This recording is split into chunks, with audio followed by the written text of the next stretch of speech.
कि देव सोनी एकादशी पर देवता सोते हैं, देव उठनी एकादशी पर उठते हैं। देव सोनी एकादशी पर देवता सो गए, देव उठनी पर उठे। कोई कहे तो उसको समझाओ कि पितृ और देवता कभी नहीं सोते, ना पितृ सोते हैं ना देवता सोते। इतने लोग बैठे हो आप लोग कथा सुनने के लिए। जब दुख आता है ना, सबसे पहले आप अपने परिवार वालों को आवाज लगाते हो, परिवार वाले नहीं सुनते तो पड़ोसी को बुलाते हो, पड़ोसी नहीं सुनते तब आप रिश्तेदारों को बुलाते हो, रिश्तेदार नहीं सुनते तब आप कहीं राजनेता के पास जाते हो, राजनेता नहीं सुनते तब आप सब दूर हाथ जोड़ लेते हो, और सब दूर हाथ जोड़ने के बाद जब काम नहीं होता तब लोटा उठा के शंकर जी के मंदिर जाते हो, तब देवाधिदेव महादेव की शरण जाते हो।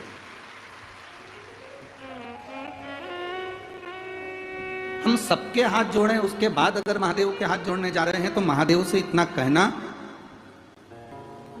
अगर मेरी जिंदगी में तकलीफ भी आए, अगर मेरे जीवन में दुख भी आए, तो बिठाना तो महादेव तेरे दरवाजे पर बिठाना, और अगर मेरी जिंदगी में खुशी भी आए तो त्योहार भी मनाना तो तेरे दरवाजे पर मनाना। ऐसी कृपा करी।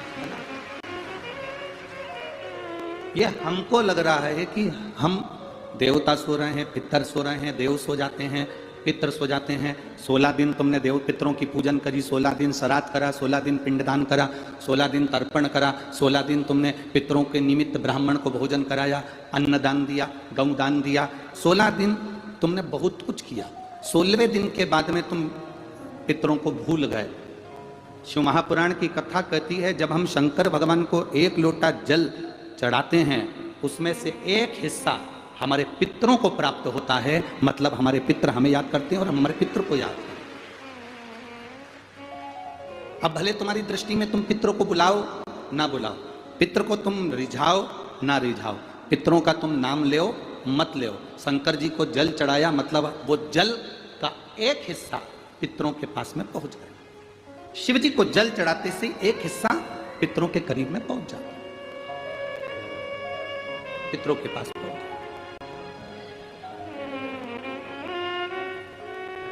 तुम शंकर के मंदिर में एक चावल का दाना समर्पित करे, उसमें से थोड़ा सा भाग अपने पितरों के निमित्त पहुंच जाता।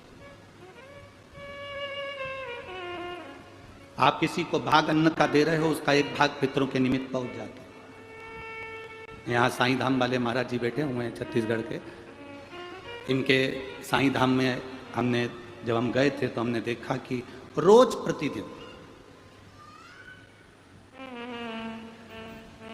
हजारों लोग आते हैं, प्रसाद पाते हैं, भोजन करते हैं, चले जाते हैं। कोई के शरीर में रोग हो जाता है तो वो औषधि लेने आता है, रोग ठीक करता है, चले जाता है। अगर हम परमार्थ कर रहे हैं, हम कुछ अच्छा कर रहे हैं, तो उसका फल हमारे भाग्य में, हमारी किस्मत में हमारे लिए लिख दिया जाता है। हम कह रहे हैं कि पितर सो जाते हैं, हम पितरों को याद नहीं करते, पितरों को 16 दिन याद करते हैं, पितरों को श्राद्धों में याद करते हैं, पितरों की तिथि आती है जब याद करते हैं। ना ना ना ना, शिव महापुराण की कथा कहती है, एक लोटा जल आप जब महादेव को चढ़ाते हैं, आप पितरों को याद करें ना करें, आप पितरों को स्मरण करें ना करें, शंकर जी को एक लोटा जल चढ़ाया मतलब तुम्हारे पितरों ने तुम प्राप्त कर लिया और पितरों ने तुम्हें वर प्रदान करना प्रारंभ कर दिया, वर देना प्रारंभ कर दिया। हमसे लोग पूछते हैं कि सारी समस्या का हल एक लोटा जल, तो गुरुजी ये बताओ कि सारी समस्या का हल एक लोटा जल कैसे हो सकता है? हम कहते हैं शिवजी को जब जल चढ़ाते हैं तो पितरों को भी मिलता है, शिवजी को जल चढ़ाते हैं तो 33 कोटि देवताओं को प्राप्त होता है, शिवजी को जल चढ़ाते हैं तो नवग्रह देवता को प्राप्त होता है, शिवजी को जल चढ़ाते हैं तो हमारे आहूतों वासुकों को प्राप्त होता है, शिवजी को जल चढ़ाते हैं तो ये प्रकृति वनस्पति को प्राप्त होता है, शिवजी को जल चढ़ाते हैं तो 64 योगिनियों को प्राप्त होता है, शिवजी को जल चढ़ाते हैं तो सारी देवियों को प्राप्त होता है। शंकर पर चढ़े हुए जल का भाग बट जाता है,